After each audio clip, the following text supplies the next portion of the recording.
qu'elle le veuille ou pas. C'est pourquoi les signaux d'alarme tout autour de nous annoncent la fin de notre monde. Vous savez, même si la fin des temps ne vient pas, mais la mort aussi peut nous surprendre. La maladie aussi peut nous surprendre. Les hôpitaux, c'est difficile de trouver le Seigneur. Vous savez, même si vous assistez des personnes malades, vous allez voir que la bonne santé qu'il y a,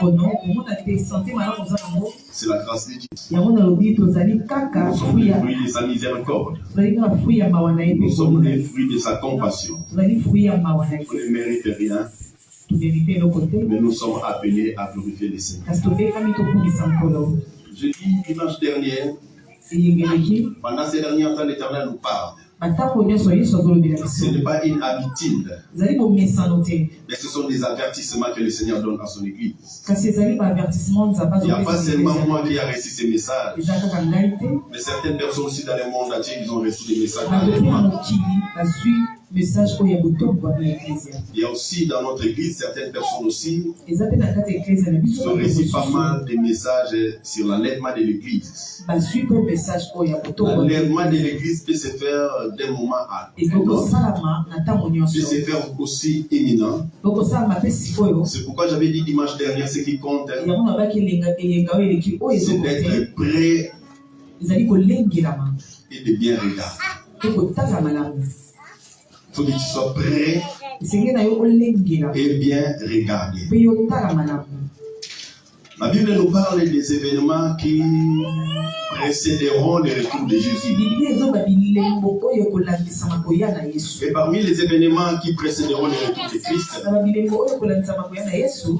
a pas mal cité des événements. Et la Bible nous a parlé de la guerre. On était au Congo, on a entendu parler des guerres de l'Éthiopie, les guerres partout, en Somalie, partout dans le monde entier, des guerres partout.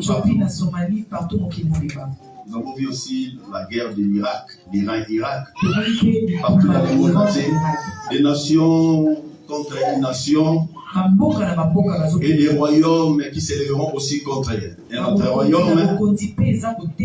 Il y aura aussi le tremblement de la terre partout dans le monde entier. La Bible déclare que tout cela ne sera que le commencement des douleurs. Le commencement des douleurs. Alléluia. La Bible déclare aussi plusieurs faux prophètes s'élèveront et l'iniquité se sera accrue. L'iniquité se sera accrue. Vous savez, bien aimé dans le Seigneur, au jour d'aujourd'hui, vous allez voir que non, l'iniquité s'est accrue. Alléluia.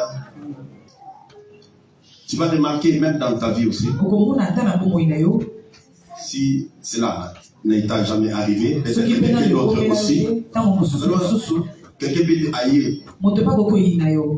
Malgré que tu n'as rien fait, il te haïsse comme ça. Donc le mal est accru aujourd'hui, l'iniquité est accrue. Vous savez, à l'époque, même quand on était encore petit, on avait l'habitude aussi d'honorer les cadavres.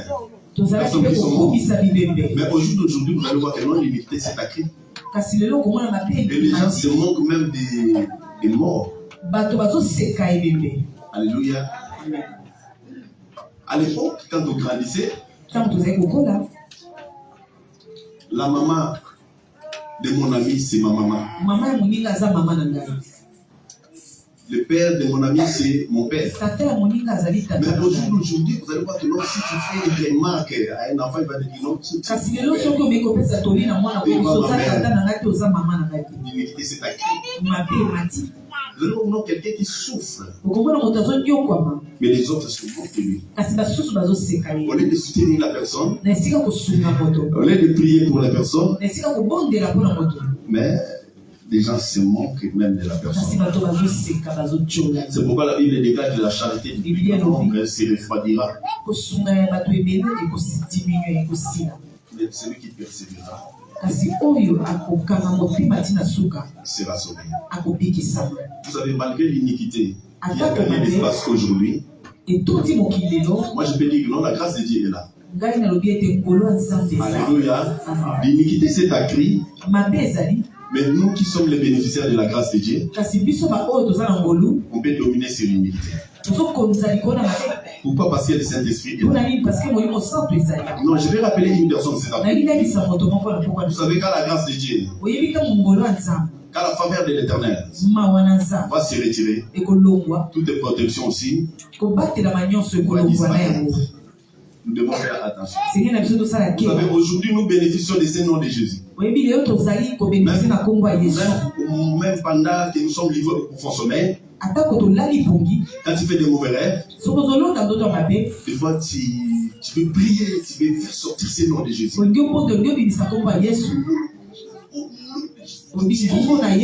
Jusqu'à ce que le nom va sortir, tu vois que non, tu as la victoire. Pourquoi? Parce que la grâce est là. Mais les jours où la grâce de Dieu va se retirer, tu vas crier Jésus. Rien ne va se passer. Tu vas prier du matin au soir. Rien ne va se passer. C'est pourquoi les chrétiens ne peuvent pas vivre comme tout le monde. Il y a certaines personnes qui ont l'habitude de dire que non, les messages de l'enlèvement de l'église, c'est pas au jour d'aujourd'hui que vous avez commencé à parler de l'enlèvement de l'église. Il y a longtemps que vous avez parlé de cet enlèvement, mais elle ne se fait pas toujours. Nous devons faire attention. Et le bien dans le Seigneur. Alléluia. Le temps de notre monde est compté. Je peux dire que non, si Dieu tarde encore, si Dieu tarde encore, c'est pour notre intérêt. Il n'est pas là. La Bible déclare que 1000 ans sont comme un jour. Et un jour sont comme 1000 ans. Et si je calcule aujourd'hui, nous sommes en 2020, juste 2000. Alléluia. Et les 2000 là, c'est juste 2 ans. C'est juste 2000 ans, c'est juste 2 jours. Alléluia. Si notre Dieu tarde encore, c'est pour notre intérêt. Il veut que nous puissions nous préparer. C'est pourquoi je vais dire à une personne cet après-midi, ce qui compte est d'être vigilant et de bien regarder. Pourquoi? Parce que les pharisiens, les Sadducéens, ils ont demandé un signe venant du ciel. Alors que c'est Jésus-Christ qui était le signe venant du ciel. C'est pourquoi les chrétiens, nous avons besoin de discernement. Dimanche dernier aussi, j'avais parlé de miracles. Un vrai chrétien ne court pas derrière les miracles. Nous allons lire dans la parole de Dieu, vous allez voir que parmi les choses qui vont séduire les chrétiens, vous allez voir que les miracles. C'est pourquoi les chrétiens nous sommes appelés à s'accrocher à Jésus, à s'attacher à Jésus et à avoir l'esprit de discernement. Pas de courir derrière n'importe quel miracle. Parce qu'au temps de la fin, il y aura aussi des doctrines des démons. Alléluia. Il y aura aussi des doctrines des démons. Donc c'est pourquoi nous devons être vigilants. Je dis la détresse sera si grande. La détresse c'est quoi? Sentiment d'abandon, solitude, situation difficile.